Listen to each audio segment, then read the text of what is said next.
केजरीवाल की जमानत से आप नेताओं में उत्साह का माहौल। कांग्रेस ने कहा कई शर्तों के साथ मिली केजरीवाल को जमानत। बीजेपी ने कहा वह जमानत पर छूटे हैं, बरी नहीं हुए।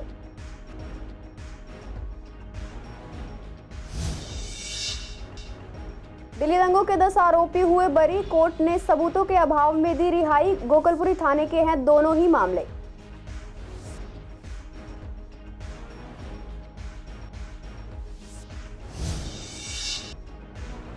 केटा कैलाश में हुई गोलीबारी का यमुना पार से है कनेक्शन। रोहित गोदारा ने हत्या के लिए जिम्मेदारी। गोदारा ने कहा हमने करवाया है नादिर शाह का मर्डर की सीसीटीवी फुटेज हो रही है वायरल।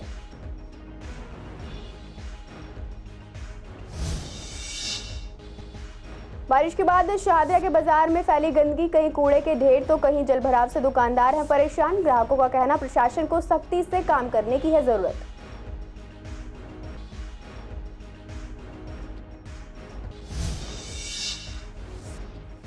जनता कॉलोनी के गणेश पंडाल में लगी आग। आयोजकों को किसी शरारत का है शक। फिलहाल पुलिस कर रही है जांच।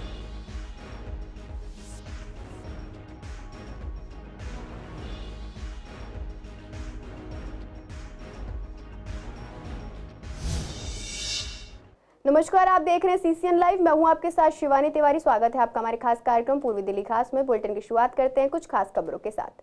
दिल्ली शराब घोटाले मामले में सीएम केजरीवाल को आज जमानत मिल गई है। सुप्रीम कोर्ट ने उन्हें 10-10 लाख के 2 निजी मुचलकों पर बेल दी है। केजरीवाल को कोर्ट ने शर्तों के साथ जमानत दी है, जिसमें सरकारी दफ्तर न जाना और फाइलों पर साइन न करना शामिल है। इसी को लेकर सीसीएन संवाददाता ने पूर्वी दिल्ली के आप बीजेपी और कांग्रेस के नेताओं से बात की। आप नेताओं में खुशी की लहर है और वे इसे सच्चाई की जीत बता रहे हैं।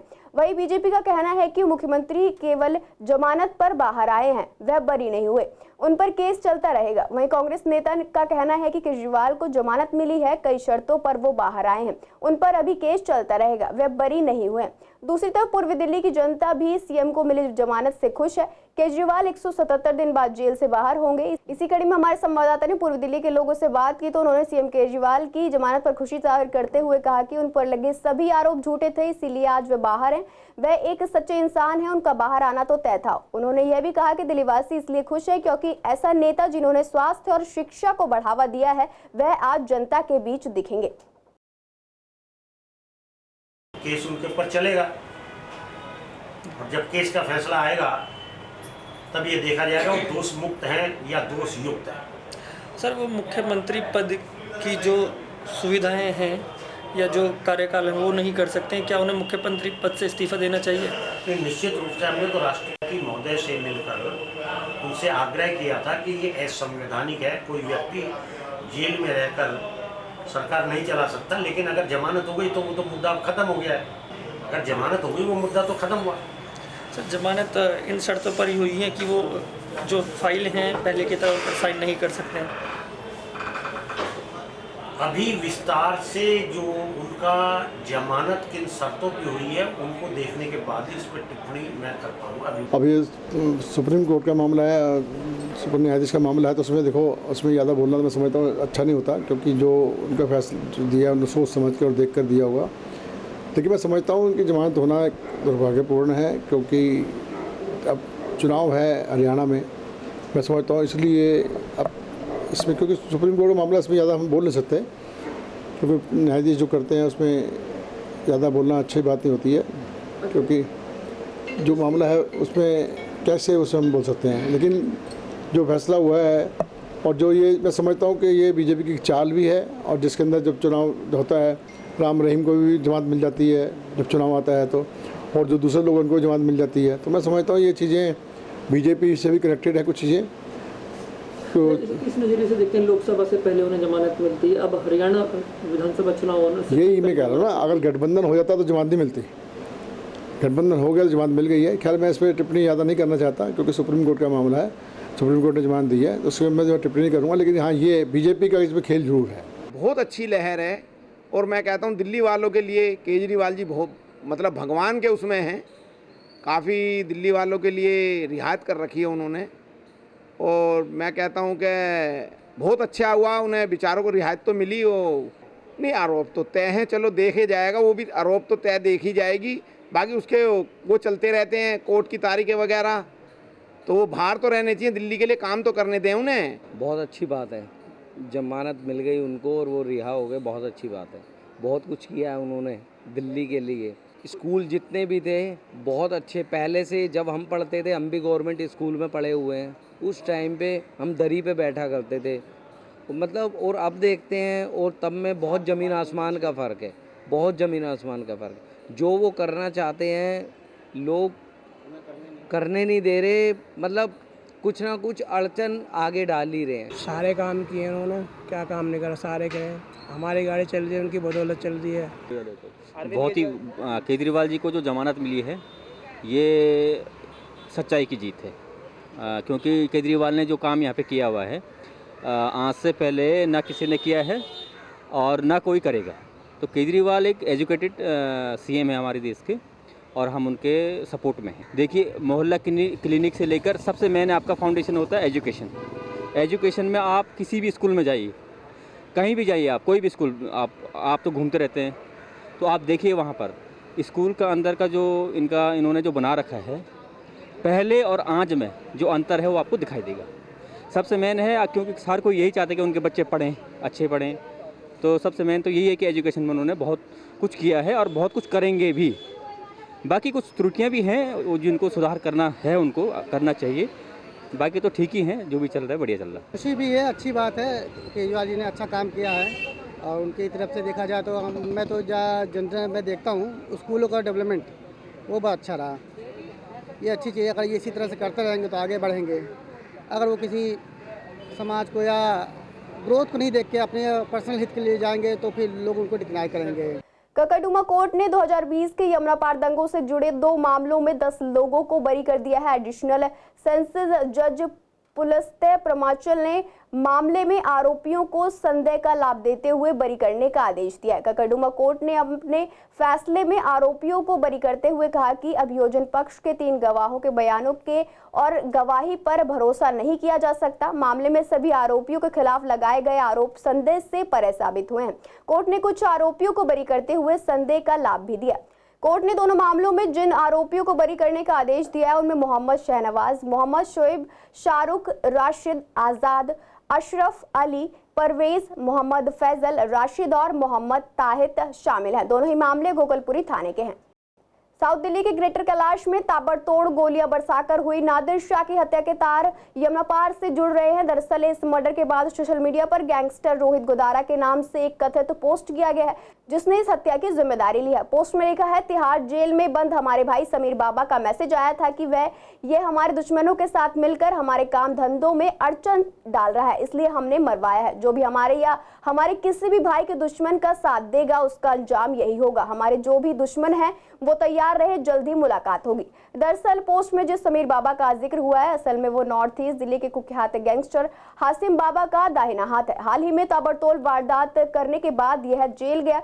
वहीं जिस नादिर का मर्डर हुआ है यह साउथ दिल्ली के गैंगस्टर रोहित चौधरी का करीबी है। पुलिस का कहना है कि अब आप गोदारा के कथित पोस्ट को नजरअंदाज कर दो तो भी इस मर्डर का कनेक्शन यमुना पार से ही है। असल में रोहित और हासिम एंटी गैंग है। नादिर साउथ दिल्ली में यमुना पार के बदमाशों को अवैध धंधे जैसे ड्रग्स तस्करी, सट्टा, एक्सटॉर्शन नहीं करने दे रहा था। इसी कारण हाशिम बाबा ने यह मर्डर प्लान किया और शूटर भेजकर नादिर का मर्डर करवा दिया। मर्डर का सीसीटीवी फुटेज भी वायरल हो रहा है। दिल्ली में लगातार बारिश होने से एक और जहां मौसम सुहाना हो गया, लोगों को ठंडक का एहसास हो रहा है, तो वहीं दूसरी तरफ कहीं ना कहीं इस बारिश के कारण गंदगी और जलभराव भी देखने को मिल रहा है। इसे लेकर जब हमने शाहदरा के बाजार में जायजा लिया तो देखने को मिला कि यहाँ ठीक तरह से सफाई नहीं है। इस पर दुकानदारों का कहना है कि निगम द्वारा यहाँ सिर्फ सुबह और शाम झाड़ू लगाई जाती है, लेकिन कूड़ा इकट्ठा करके एक किनारे छोड़ दिया जाता है। आगे लोगों ने कहा कि सबसे ज्यादा कूड़ा रेलवे पुलिया के नीचे नजर आता है। पुलिया के नीचे बारिश होने के बाद जलभराव भी हो गया है। यहाँ आने वाले ग्राहक का कहना है कि बाजारों में साफ सफाई की व्यवस्था चरमराई हुई है, जिस पर नगर निगम को सख्ती से काम करने की जरूरत है। यहाँ साफ़ सफाई पूरी तरीके से हो रही है। सुबह भी झाड़ू लगती है, शाम को भी, दोपहर को भी सफाई होती है और इस वक्त भी सफाई हो रही है। तो यहाँ कोई गंदगी नहीं है। शाहदरा में छोटे बाजार में नहीं ऐसा कुछ नहीं कि उठाया भी जा रहा है। सफाई करके कूड़ा उठाया जाता है, यहाँ पे छोड़ा नहीं जाता। नालियाँ भी साफ़ रहती हैं। नहीं, देखो कभी कभी हो जाता है, वैसे नहीं होता। बहुत ज़्यादा बरसात पड़ेगी तो ये होगा जलभराव, वरना नहीं होगा। नहीं होता। हाँ, जो रेलवे फाटक की साइड है, रेलवे पुल के नीचे है, वहीं पानी भरता है, जो भरता है। वरना बाजार में पानी नहीं पड़ता। थोड़ी मतलब ठीक ठीक है, कोई ज़्यादा बढ़िया भी नहीं कह सकते, ज़्यादा घटिया वो भी नहीं कह सकते। ठीक ठीक कैसे है, मतलब क्या काम होता है और क्या काम नहीं होता? भाई सफाई का 2 टाइम की बुहारी तो लगती है, लेकिन वैसा सफाई मतलब कहीं ढेर कूड़े का उसका लग जाए तो वो कहने से उठता है, बगैर कहीं नहीं उठता। आगे तो इतनी साफ सफाई है नहीं है, सारी गंदगी है ना, आगे है ना बहुत ज़्यादा है।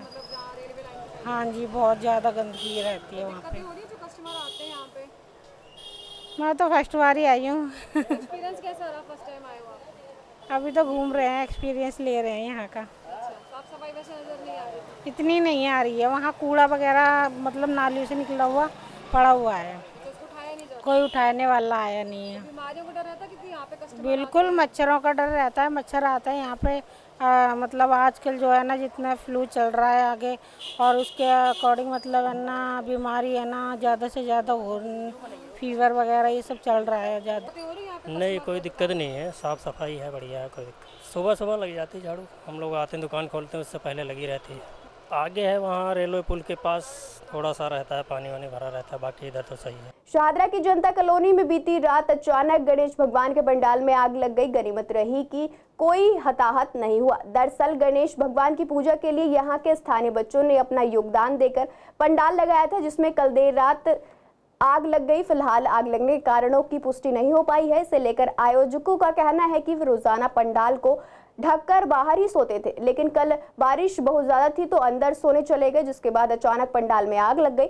उन्होंने कहा कि उन्हें शक है कि ये आग किसी ने जानबूझकर लगाई है। फिलहाल पुलिस पूरे मामले की जांच कर रही है। 3:30 बजे करीब उठी, मैंने ऊपर से सामने से झांक के देखा कि यहाँ पे कुछ भी नहीं था, बिल्कुल साफ सुथरा, जो जली हुई थी। सवेरे जब उठ के देखती हूँ तो ये आग का सिस्टम मिलता है कि ये आग लग गई अचानक से, जैसे कोई इंसिडेंस हो जाता है यकयक, जो कि सुन के अच्छा नहीं लगा। ये किसी की साजिश हो सकती है। रात को एक्चुअली मेरी आँख खुली 3:30 बजे, तो मैं फ़ोन चला रहा था, तो मेरी छोटी वाली बहन उठी तो उसने मुझसे बोला कि भैया टाइम कितना हो रहा है। मैंने 3:25 हो रहे हैं, तो वो नीचे जोत देखने आई कि जोत ठंडी तो नहीं हो गई, तो जोत को देख के उन्हें तेल वेल डाला तो जोत जल रही थी, तो वो ऊपर आ गई। तो थोड़ी देरी बाद 4 बजे के आसपास एक लड़के हमारी गली के रवि भाई हैं, वो आए थे वकील साहब हैं, तो उन्होंने आके देखा तो पूरा पंडाल जल रहा था। उन्होंने भागकर अपनी मम्मी पापा को उठाया, वो आए, उन्होंने फिर हमारी अम्मा जी को उठाया, माता जी को हमारी। तो हमने जब जाके देखा तो पानी वानी डाल के हमने जब आग बुझाई सारी यहाँ पर। ये 3:30 के बीच में और 4 बजे के बीच में आधे घंटे के अंदर ही आग लगी है। तो इसके बाद हमने फिर 100 नंबर पर कंप्लेंट करी। ये जनता कॉलोनी सर्कुलर रोड आरा मशीन जगह का नाम हैगा। ये छोटे छोटे बच्चों ने यहाँ पे गणपति जी की स्थापना की होगी, पूरे 11 दिन के लिए आएंगे। ये बच्चे किसी को ना परेशानी कर रहे ना कुछ, ना यहाँ पे कोई डीजे का सिस्टम है ना कुछ ज़्यादा कि जिससे किसी को परेशानी हो। ये तरीके में रात को सारी रात बरसात रही तो यहाँ पे पंडाल में कोई सोया नहीं था। 3 बजे करीब लड़की ने आके जोत में घी डाला है, उस टाइम तक कुछ नहीं था। तो 4 बजे करीब हमारे मोहल्ले का लड़का वो ड्यूटी पे से आता है, उसने बतलाया कि नीचे पंडाल। दिल्ली नगर निगम में शमशान घाटों पर दाह संस्कार की एक लिस्ट जारी की है। अब इस रेट लिस्ट के मुताबिक ही शमशान घाटों पर राशि वसूल की जा सकेगी। इस लिस्ट के जारी होने के बाद हमने पूर्वी दिल्ली के ज्वाला नगर शमशान घाट का जायजा लिया तो पाया शमशान घाट में अभी कोई भी लिस्ट नहीं लगाई गई है और यहाँ पंजाबी महासभा के कोऑर्डिनेशन से शमशान घाट का संचालन किया जा रहा है। साथ ही जो रेट पंजाबी महासभा ने निर्धारित किए हैं उसी के आधार पर संस्कार किया जा रहा है। वहीं शमशान घाट में अगर कोई टूट फूट होती है तो इसके लिए एमसीडी फंड देती है। आपको बता दें वह संस्कार के लिए भी 2 कैटेगरी बनाई गई हैं। सामान्य लोगों के लिए 5500 रुपए लिए जा रहे हैं और वहीं विशेष लोगों के लिए 5600 रुपए लिए जा रहे हैं। खास बात यह है कि शमशान घाट समिति जो पर्ची दे रही है वह केवल 3500 की है। पंजाबी महासभा की रेट लिस्ट में 4 क्विंटल लकड़ी के हिसाब से 2800 लिखे गए हैं, लेकिन 5 क्विंटल के हिसाब से 3500 रुपए का बिल काटा जा रहा है। वहीं शमशान घाट में काम करने वाले पुजारी सैलरी पर काम कर रहा है। आपको बता दें दिल्ली नगर निगम ने इस पर संज्ञान लेते हुए रेट लिस्ट जारी किया है। 1000 रुपए क्विंटल के हिसाब से लकड़ी, दाह संस्कार के 500 रुपए पंडित के, 350 रुपए फूल चुनने की रस्म के और 150 रुपए शमशान घाट के मेंटेनेंस का सरकारी रेट तय हुआ है। लेकिन ऐसा कोई भी बोर्ड या रेट लिस्ट पूर्वी दिल्ली के ज्वाला नगर शमशान घाट में नहीं दिखाई दी। देखिए, निगम के पैसे जो तय हुए हैं, ये बहुत अच्छा काम किया निगम के अधिकारियों ने और मैं समझता हूँ कि हर शमशान घाट में एक निगम की रेट की लिस्ट लगनी चाहिए कि उस हर आदमी को उस लिस्ट के हिसाब से पैसे देने चाहिए और जो संस्था वहाँ पर जो लेती हैं, अगर वो कहती है हमारे खर्चे हैं या कुछ हैं, तो संस्था सेवा के माध्यम से ले रही हैं। और मैं समझता हूँ कि उसमें कोई कमाई का जरिया होना नहीं चाहिए। कोई कमाई का जरिया मैं समझता हूँ वैसे है नहीं, लेकिन फिर भी कोई ऐसी बात है तो जो गरीब लोग हैं, जो ऊपर परेशान होते हैं, तो वो परेशान होना दूर हो जाएंगे। जो मनमानी लोग चलाते थे अपनी, लेकिन हर शमशान घाट में बहुत कम लोगों को देखा जाता है कि जो मनमानी चलाते थे। चुपचाप कोई उनसे पैसे ले ले तो अलग मैटर है, लेकिन ऐसा कभी संस्थाओं ने कभी किया नहीं। लेकिन फिर भी जो रेट लिस्ट लागू हुई है, इसके मैं धन्यवाद देता हूँ सभी निगम के अधिकारियों का। और सभी शमशान घाटों में रेट लिस्ट लग जाएगी, ताकि कोई भी व्यक्ति किसी प्रकार की कोई परेशानी नहीं होगी। जो गवर्नमेंट के रेट डिसाइड हैं उसी के अकॉर्डिंग उनको पैसे देने होंगे। दिल्ली सरकार की एमसीडी द्वारा हर क्षेत्र के अंदर दाह संस्कार के लिए शमशान घाट का निर्माण किया जाता है। फिलहाल मैं मौजूद हूँ पूर्वी दिल्ली के ज्वाला नगर शमशान घाट में। ये ज्वाला नगर का शमशान घाट है जहाँ पर तमाम दिव्यांग जो आत्माएं हैं उनका दाह संस्कार किया जाता है। लेकिन अब इसके ऊपर बड़ी राजनीति का मुद्दा बना है। आपको बता दें कि दाह संस्कार के समय परिवारजन आते हैं और सामान के सामग्री के पैसे भी दिया करते हैं। अब वो सामग्री के पैसे कितने लेने चाहिए उसका सरकारी रेट भी तय किया जाता है। आपको जानकारी दे दें कि एमसीडी द्वारा फ़िलहाल कुछ दिनों पहले ही एक कानून पास हुआ है और संबंधित सामान की ऐसा भी तय हुआ है। फ़िलहाल उसी का जायज़ा लेने आज ज्वाला नगर में आए हैं और यहाँ पर एमसीडी की कोई भी रेट लिस्ट हमें नहीं देखने को मिली। फ़िलहाल ये जो एमसीडी का ज्वाला नगर का शमशान घाट है, ये पंजाबी महासभा के द्वारा कोऑर्डिनेट करके कंट्रीब्यूट में काम करते हैं। इस टाइम पे पंजाबी महासभा की यहाँ रेट लिस्ट लिखी हुई है, जिसमें 700 रुपये के हिसाब से क्विंटल जो लकड़ी है वो दी जा रही है। संस्कार क्रियाक्रम 350 रुपये, सेवादार 350, ठेला लकड़ी 100 रुपये और सफाई 100 रुपये। इस तरह से पंजाबी महासभा ने अपनी रेट लिस्ट जाहिर की है। सवाल ये बड़ा उठ रहा है कि पंजाबी महासभा चला रही है या एमसीडी चला रही है, क्योंकि इसकी गिनती एमसीडी शमशान घाटों में होती है। तो यहाँ पे शमशान घाट का जो रेट लिस्ट है वो एमसीडी के द्वारा होना चाहिए, जो कि 1000 रुपये लकड़ी क्विंटल का होना चाहिए और 350 रुपये और 500 रुपये जो सेवादार जो पंडित जी संस्कार करते उनकी निर्धारित की गई है। लेकिन यहाँ पे बड़ा खुलासा करते हुए आपको जानकारी दे दें कि 3500 की जो आपको पर्ची रिसीविंग मिलती है और 6500 रुपये आपको वीआईपी संस्कार कह के ले लिए जाते हैं। उसका सारा कुछ संदेश हमारे सीसन के कैमरे में कैद हुआ है। जब इसी पर यहाँ के जो पर्ची करता हैं जिन्होंने पैसे लिए थे उनसे बात करना चाहा तो वो अपने स्थान से उठकर भाग खड़े हुए। उन्होंने 10 मिनट का समय दिया। फिलहाल अभी मैं 20 मिनट बाद इस कैमरे पे आया हूँ और देखा है कि अभी तक वो नहीं आए हैं। ये सारा वारदात सीसीएन के कैमरे में कैद हुई है। वीडियो जर्नलिस्ट अतुल भारद्वाज के साथ विवेक पठानिया, सीसीएन दिल्ली।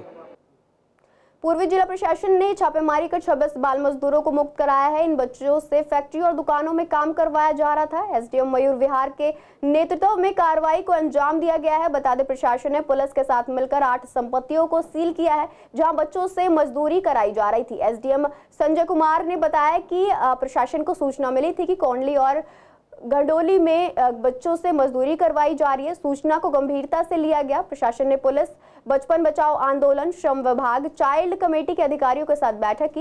बैठक के बाद वीरवार को अचानक से उन क्षेत्रों में छापेमारी की गई। बच्चों से काम करवाने के साथ ही उन्हें रहने के लिए ठीक जगह भी नहीं दी हुई थी। 8 संपत्तियों से 26 बच्चों को मुक्त करवाया गया है। उनकी उम्र 9 से 14 वर्ष के बीच की है। सभी का मेडिकल करवाने के बाद आश्रम भेज दिया गया है। पुलिस को निर्देश दिए गए हैं कि जो लोग मजदूरी करवा रहे थे उनके खिलाफ केस दर्ज किया जाए।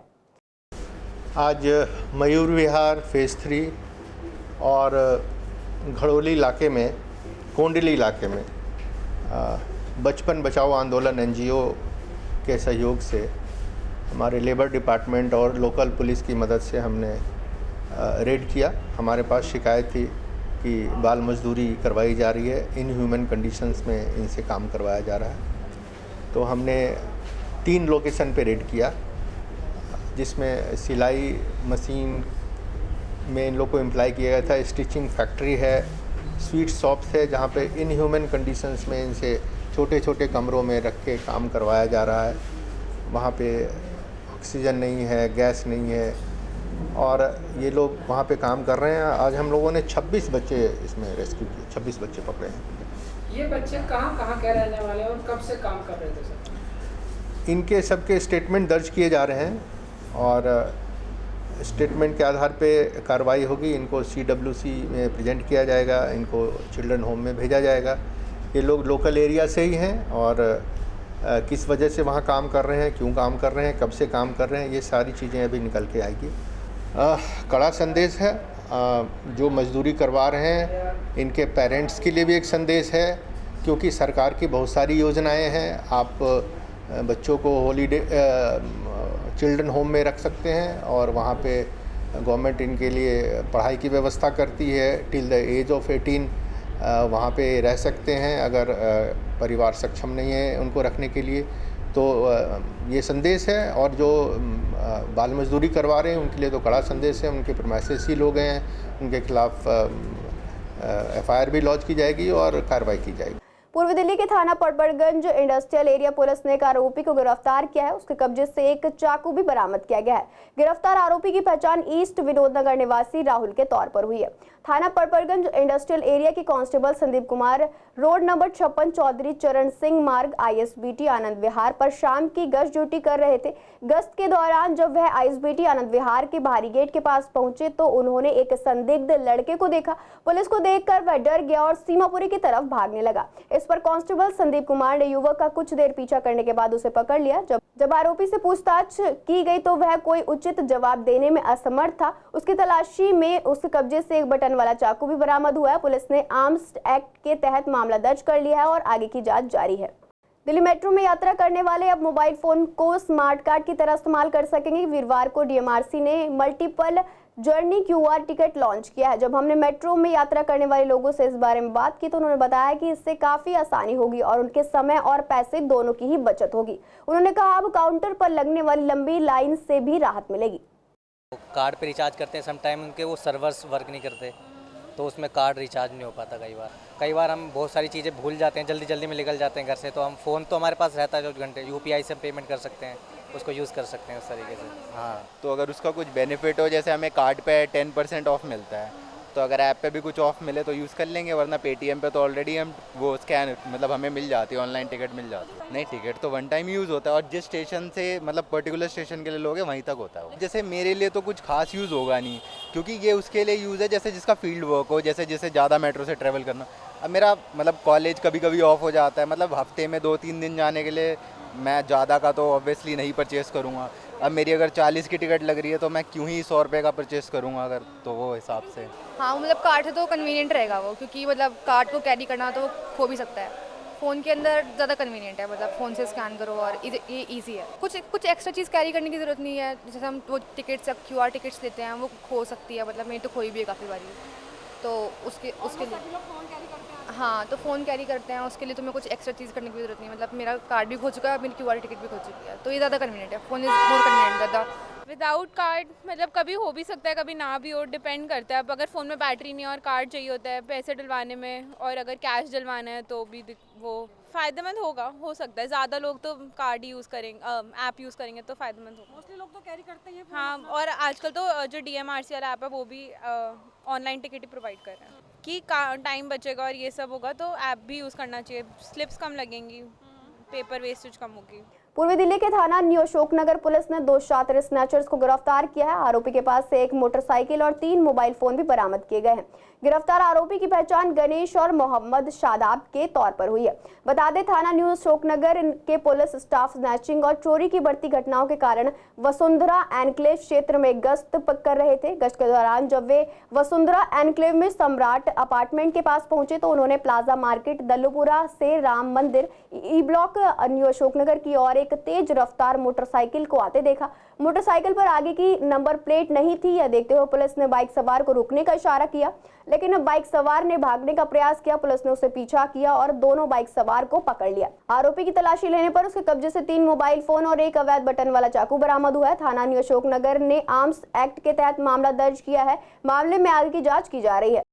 शादरा के थाना फर्श बाजार इलाके के हेडगवार अस्पताल में दिल्ली पुलिस ने मॉक ड्रिल की। मॉक ड्रिल आगामी त्योहार और सुरक्षा को देखते हुए किया गया। आपको बता दें, जब मॉक ड्रिल की गई तो जनता को इस बारे में कोई जानकारी नहीं थी। जब लोगों ने हेडगवार अस्पताल में एक लवारिस बैग पड़ा हुआ देखा तो इसकी सूचना पुलिस को दी। सूचना मिलते ही मौके पर फर्श बाजार थाने के SHO शादरा डिवीजन के ACP दमकल विभाग की गाड़ियां, डॉग स्क्वाड और बम स्क्वाड की टीम मौके पर पहुंची। मौके पर पहुंची टीम ने बैग की जाँच की, जिसमें कुछ सामान निकला। सामान की जाँच करने पर पता चला कि किसी व्यक्ति का बैग यहां छूट गया। ये देखकर लोग थोड़ा दहशत में आ गए। मॉक ड्रिल के पूरे होने पर पुलिस ने सभी को मॉक ड्रिल के बारे में जानकारी दी। साथ ही ये भी बताया कि मॉक ड्रिल आगामी त्योहार को देखते हुए की गई है, जिसका उद्देश्य सुरक्षा के इंतजामों को परखने के साथ साथ विभागों की सतर्कता और मौके पर पहुंचने के समय की जानकारी लेना है, ताकि टीम के अंदर कोई कमी नजर आती है तो उसको दुरुस्त किया जा सके। फिलहाल के लिए बुलेटिन में इतना ही। ऐसी तमाम अपडेट्स के लिए बने रहिए CCN लाइव के साथ।